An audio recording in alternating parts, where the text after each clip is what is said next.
नमस्कार, ये है रेडियो पीटी और आप सुन रहे हैं आपकी अपनी आरजे किरण को। आज खबरें शहर से लेकर खेत खलिहान तक। पहली खबर जो आज हमारे पास है वो है जनगणना को लेकर।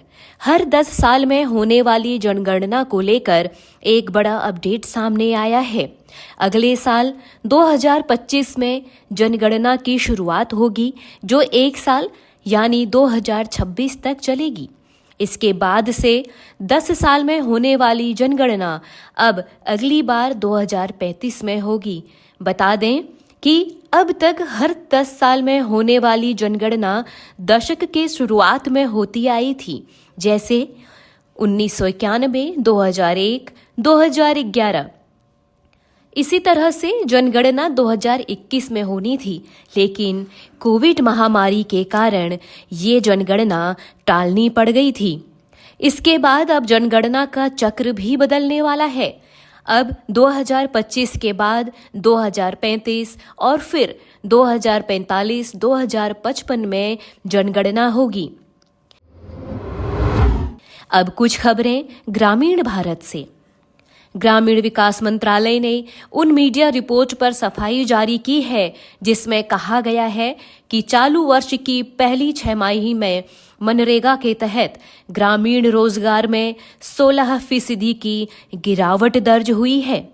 मंत्रालय ने पिछली सरकार में मनरेगा के तहत रोजगार सृजन के आंकड़ों के साथ मौजूदा स्थिति की तुलना भी की है। ये बताने की कोशिश भी की है कि मौजूदा सरकार ने मनरेगा के तहत ज्यादा लोगों को और ज्यादा दिन तक रोजगार उपलब्ध कराया है। खाद्य तेलों के आयात को लेकर Indian vegetable oil producers association यानी कि IVPA के अध्यक्ष सुधाकर देसाई का बड़ा बयान सामने आया है। सुधाकर देसाई ने आशंका जताई है कि खाद्य तेलों के आयात पर निर्यात शुल्क बढ़ाने के सरकार के फैसले से एक बड़ा खतरा मंडरा रहा है। ऑयल इंडस्ट्री को डर है कि अब परिष्कृत तेल नेपाल और बांग्लादेश के माध्यम से भारत पहुंच सकता है। इन दोनों देशों से भारत ने मुक्त व्यापार समझौता यानी FTA किया है। ऐसे में अगर परिष्कृत तेल भारत में आयात होता है तो यह और सस्ता होगा। सरकार को अपने फैसलों पर फिर से विचार करने की जरूरत है। रबी सीजन के लिए हरियाणा सरकार ने एक बड़ी घोषणा करके प्रदेश के किसानों को राहत दी है। रबी सीजन के लिए राज्य के कृषि एवं किसान कल्याण विभाग ने गेहूं के प्रमाणित बीजों की बिक्री दरों की घोषणा कर दी है। हरियाणा सरकार ने अच्छी गुणवत्ता वाले बीज सस्ते दामों में देने के लिए सब्सिडी लागू करने का ऐलान किया है। पंजाब में धान खरीदी में देरी समेत कई मसलों को लेकर किसान नाराज हैं। कई दिनों से सूबे के कई जगहों पर किसान सड़कों पर डेरा डाले हुए हैं। जगह जगह प्रदर्शन चल रहा है।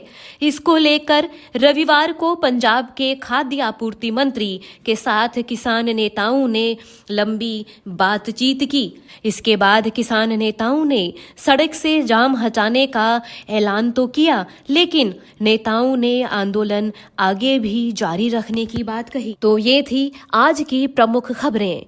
शहर और ग्रामीण क्षेत्रों के अन्य खबरों के साथ मैं एक बार फिर से आऊंगी।